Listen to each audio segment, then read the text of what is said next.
Welcome, Dr. Bhargav and Dr. Dua. Thank you very much for joining us here. Very big congratulations. 1,000 bone marrow transplants. Wow, that's a huge number. So, very big congratulations to you and your team for this stupendous journey. We're looking forward to so much more in times to come. This bone marrow transplant is a relatively newer term, and while many people have started to understand it, I think there are a lot of unanswered questions around it. So, Dr. Bhargav, tell us a little bit about hematology and bone marrow transplant. Thanks, Dr. Ritu, for this. I think hematologists in this country are 22 years old. The first batch passed out in 2000 or 1999 or 2001. And it's been a remarkable journey. People are started recognizing hematology as a different branch. So long back from medicine, the medical oncology branched out. And now in past 2 decades, the hematology is slowly and steadily getting separated out or branching out from medical oncology. And you know why? It's not just to gain that extra mile, it's just to deliver to people. Because the diseases are ever increasing, the research is ever increasing. Innovations are coming at a breakthrough speed. Every day you wake up and you say, I thank God I'm not giving my exam in today's 2022 because I'm surely going to fail because there's so much of a download of information which has taken place. To serve your people in the best and the most proficient manner, you require more specialists. And Dr. Ritu, the idea is next 5 years or a decade down the line, you will start seeing specialists just for one disease called leukemia. You will start seeing doctors only for myeloma. That's how the world is changing, and so we are, and that's why probably now hematology is a well-recognized branch which deals with blood and blood disorders, blood cancer specifically. So we deal with only 15 to 20 diseases. I don't do breast cancer, I don't do colon cancer, I don't even do pediatric problems. So Dr. Vikas is there. Up to 18 we have divided, 0 to 18 is Dr. Vikas. So 18.1 is me, but less than 18 is Dr. Vikas. Is just to give the best and the most proficient way and applying the correct knowledge to our patients so that they get the best. Dr. Dua, pediatric population, I think a lot of emotions attached to children. I can only imagine how parents feel when they bring children to you. How has been your journey? How has the pediatric hematology developed over time? So thank you, Dr. Ritu. So I would say it's a subspecialty branch. So Dr. Bhargav is talking about hematology, not a part of medical oncology. Nowadays, we have trained people who just deal with children who have blood disorders and cancers. So now we have training in pediatric hematology oncology in the country, in which people who are from pediatric background, they are trained to deal with patients who have blood disorders and who have cancers, who have solid tumors like brain tumors, who have bone tumors, who have kidney cancers. So we all understand that pediatric cancers are not very common. As the age goes on, cancer increase, but 3 to 5% of all cancers happen in pediatric age group. That's why we have people who are trained in pediatrics dealing with pediatric hematology, oncology, and are now doing pediatric bone marrow transplants in the country. Thank you. What are the general signs that people should be aware of, or the general physicians in different parts of the world who may not be as clued on as to how to pick up at the earliest signs? So what are the early warning signs for people as well as their physicians and the primary doctors? So it could be myriads of signs. It could be anything, right from weight loss, fever just being persisting for months together, weight loss, any lymph node swellings, bleeding manifestations, bony pains. As we grow older, above 50 years of age, you will realize that if you have a back pain and you have got anemia, that could be the first sign for multiple myeloma. And many people we just miss. We are living up to 75 years of age, so low hemoglobin. So Dr. Ritu, low hemoglobin actually could be one of the stepping stones to find more diseases. We have been thinking, or we have been trained to think that everything which has to do with anemia is nutritional. No, guys. Anemia could be a sign for colon cancer. Anemia in elderly could be a sign for myelodysplastic syndrome. Anemia, hemoglobin less than 12 or less than 13 in males and less than 12 in females could be a harbinger for cancers. So these common signs could lead to diagnosis of cancers early. So bony pains, weight loss, fever, swellings, any lymph node swelling over the body, these are the signs to be picked up so that the blood cancer can be diagnosed. And believe me, the more you diagnose them early, the better is the outcome. When we started this journey a decade back, we were picking 80 to 90% cancers in stage 4. In a decade, these numbers have plummeted down. So now we are picking stage 1 and stage 2 cancers at least in 40 to 50% of people. And that's thanks to awareness, thanks to knowledge, thanks to economic growth, thanks to many more hospitals like this who are creating awareness on a day-to-day basis. So I think it's very well has to do with awareness about the diseases, that it can struck anybody at any time, irrespective of caste, creed, or influential status they have. We need to be aware and we need to start listening to our body. And what about children, Dr. Dua? So how do parents, what are the signs that the parents should look for? So if we talk about pediatric cancers, the most common cancer in pediatric age group is blood cancer. And blood cancer is of two types. One is called, these are the technical names, acute lymphoblastic leukemia and acute myeloid leukemia. So there is something wrong in the bone marrow. So your white cells are abnormally proliferating. So if your white cells are abnormally proliferating, your red cells and your platelets goes down. So the function of red cells is to give you energy. Because if you have normal hemoglobin, you look well, but if your hemoglobin goes down, you feel weak, tired, fatigued. So in a patient who's got blood cancer like ALL, hemoglobin goes down, he may be looking pale, he may be having weakness, fatigue, tiredness. Once your white cells goes up, because of the abnormal proliferation in blood cancers, you are at risk of infections. You get fever. And in case your platelet goes down in blood cancer, you are at risk of bleeding. So usually patients who have got blood cancer, they come to us with low hemoglobin or with fever or with bony pains or with bleeding manifestations. Okay, thank you. That's very helpful. So what I'm hearing from both of you is that low hemoglobin is a very important warning sign. And along with that, if you've got fever and something which is persisting, then it's very important to reach out to a specialist and have care. How difficult is the diagnosis of these conditions? I mean, is it a long-drawn diagnostic tool or is it easy to diagnose?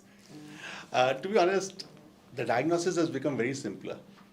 But people has to understand, to reach to the correct diagnosis and to reach to a precision medicine, or what you call, or individualized medicine, you need to diagnose them. You need to investigate them more. You need to know why they have developed. And is their disease very peculiar or not? And what are the drugs which will be specifically utilized for you, which is called individualized treatment.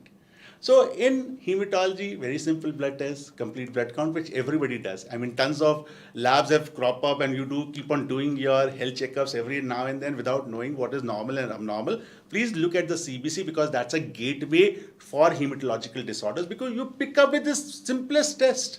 And once you have picked up with those simplest tests, then you go for more advanced tests called bone marrow. And there are plenty of myths that you do a bone marrow test and the disease is going to spread. No, it doesn't spread. You have got a lymph node, which is a swelling in the neck or in the armpits. You do a biopsy, it grows and it spreads out. No, friends, it does not spread out, because the biopsy is going to tell you what kind of a cancer.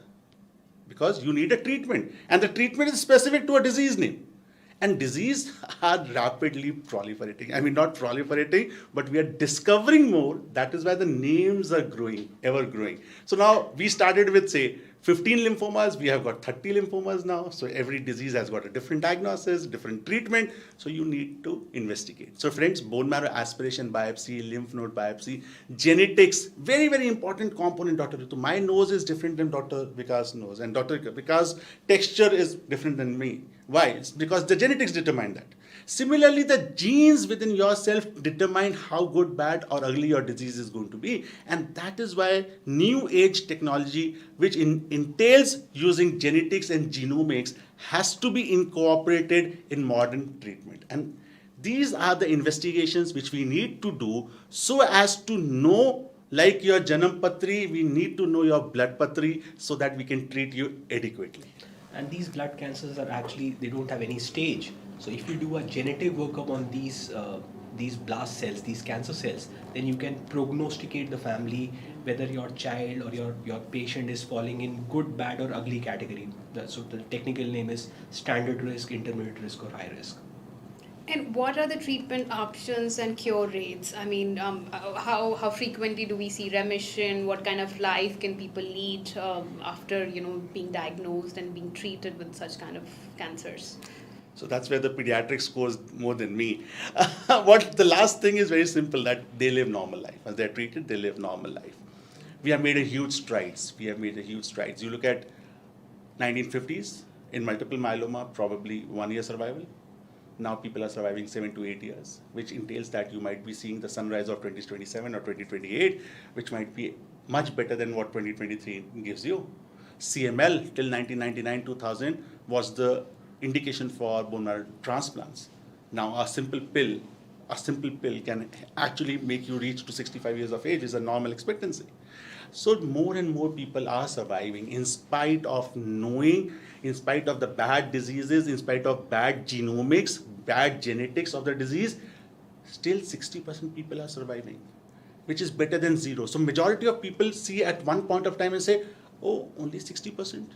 I say we see a journey from 0 to 60% in 5 decades, and we say we are moving on to that journey because we are doing every day, we are doing right things in innovation, we are doing the right thing in technology, we are doing the right thing in research, so as to make this benchmark go from 60 to 100.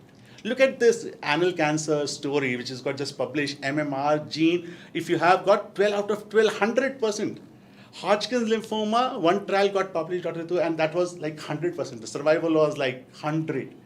So That's you see a huge. journey of 5 decades, and then people realize, wow, it's a good time to have cancer. No, I mean, you should not have it. But if I say, oh, in 2022, and I say it's a good time to have cancer because you have treatment, and you are seeing a pipeline because many companies are working onto that, including us are working on innovative ways of finding out and treating them so that we can increase the survival or cure it.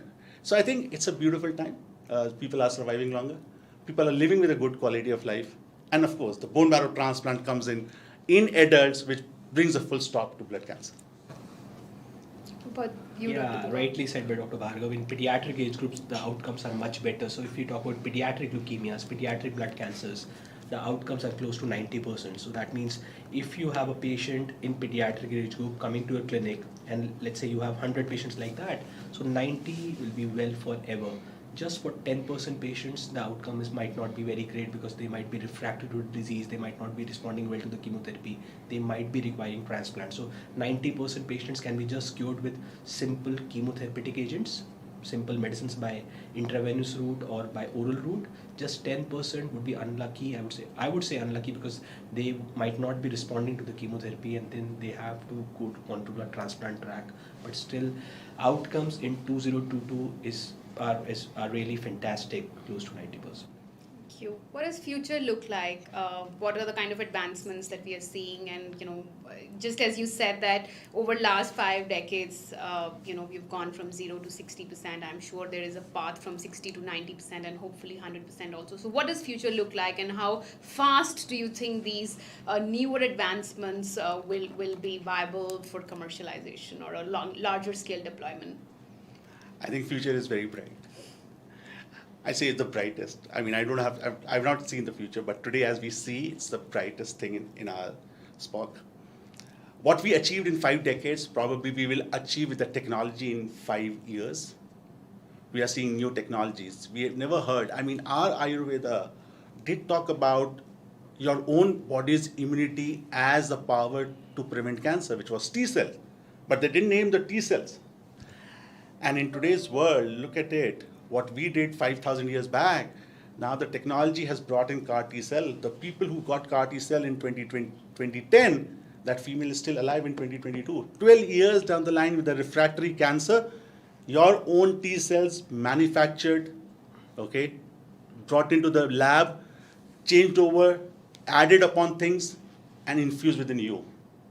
So power of reigniting your own T cells to kill the cancer cells is what is CAR T cell. And we are progressing rapidly today. We might not have 180 centers in India, but we have got 3, 4.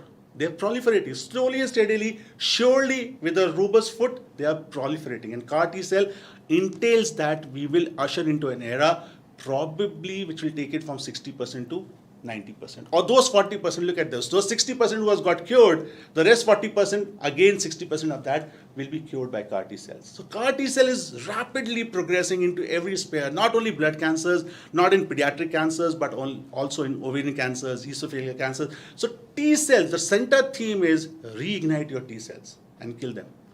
Unleash them to kill the cancer. Second biggest thing is gene therapy, which in pediatrics has finding is major usage in hemoglobinopathies. Yeah, so right now the only cure for a thalassemia or a patient who's got sickle cell anemia is a bone marrow transplant, but there are trials going on throughout the world in which the gene therapy trials are going on, and you never know that the child might be just cured by just manipulating your genes, and you might not be requiring bone marrow transplant in future. Very nice. So it's heartening to hear that the future is bright. I'm sure, we are on a journey to get to 100% outcomes. Thank you very much to both of you for all that you do every single day. I think I hear a lot of stories of gratitude and happiness from the patients whose lives you've touched. Wishing you many more, and thank you very much. Thank you. Thank you.